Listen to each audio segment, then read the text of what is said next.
आज इस वीडियो में हम लोग जानेंगे भारत के प्रसिद्ध उपन्यासकार आर के नारायण के बारे में। भारत में कई उपन्यासकार ऐसे हुए हैं जिनके रचनाओं ने भारतीय समाज की चेतना का काम किया है। इन्हीं में से एक आर के नारायण भी थे, जिनका सारा जीवन साहित्य के आंगन में बीता। यूं तो उन्होंने कई उपन्यासों की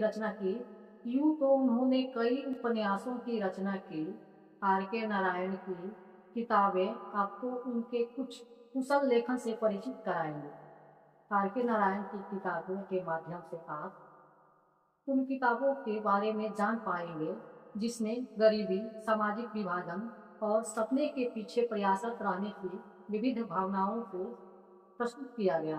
आर के नारायण का पूरा नाम रासीपुरम कृष्ण स्वामी अय्यर नारायण स्वामी था। नारायण अंग्रेजी साहित्य के भारतीय लेखकों में 3 सबसे महान उपन्यासकारों में गिने जाते हैं। मुल्क राज आनंद तथा राजा राव के साथ उनका नाम भारतीय अंग्रेजी लेखन के आरंभिक समय में बृहत्त्रयी के रूप में प्रसिद्ध है। मुख्यतः उपन्यास तथा कहानी विद्या को अपनाते हुए उन्होंने विभिन्न स्तरों तथा रूपों में मानवीय उत्थान पतन की गाथा को अभिव्यक्त करते हुए अपने गंभीर यथार्थवाद के माध्यम से रचनात्मक कीर्तिमान स्थापित किया है।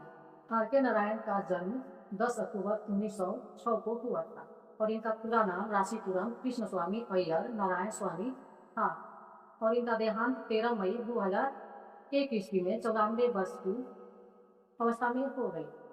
पेशा से ये एक लेखक थे और भारतीय मूल के निवासी थे। इनके कई उपन्यास हैं और कहानियां हैं और अकाल्पनिक गद्य वृत्त हैं। इनके उल्लेखनीय कार्यों में गाइड, मालगुडी का आदमखोर आदि प्रसिद्ध है। इन्हें कई खिताबों से नवाजा गया है, जिसमें है पद्म विभूषण, साहित्य अकादमी पुरस्कार, एससी बेंसन मेडल। अब हम आर के नारायण के जीवन परिचय के बारे में जानेंगे। आर के नारायण का पूरा नाम रासीपुरम कृष्ण स्वामी नारायण था। इसमें पारंपरिक पारिवारिक उपाधि अय्यर जोड़कर भी उनका नाम लिया जाता है। नारायण के पिता एक तमिल अध्यापक थे, जिन्होंने अपनी अधिकांश समय मैसूर के शांत शहर में बिताया था। नारायण ने भी बहुत बड़े समय के लिए एक अध्यापक तथा पत्रकार के रूप में कार्य करने के सिवा अपना सारा जीवन लेखन में ही लगाया। आर के नारायण मैसूर के यादवगिरी में करीब 2 दशक तक रहे। 1990 में बीमारी की वजह से वे चेन्नई शिफ्ट कर गए थे। इनके द्वारा रचित एक उपन्यास गाइड के लिए उन्हें सन 1960 में साहित्य अकादमी पुरस्कार से सम्मानित किया गया था। आर के नारायण के रचनाओं के बारे में जानते हैं। उन्होंने एक काल्पनिक शहर मालगुडी को आधार बनाकर अपनी अनेक रचनाएं की। मालगुडी को प्रायः दक्षिण भारत का एक काल्पनिक कस्बा माना जाता है, परंतु स्वयं लेखक के कथनानुसार अगर मैं कहूँ कि मालगुडी दक्षिण भारत में एक कस्बा है तो यह भी अधूरी सच्चाई है, क्योंकि मालगुडी के लक्षण दुनिया में हर जगह पर मिल जाएंगे। उनका पहला उपन्यासकार स्वामी और उनके दोस्त, स्वामी एंड फ्रेंड्स, 1935 में प्रकाशित हुआ।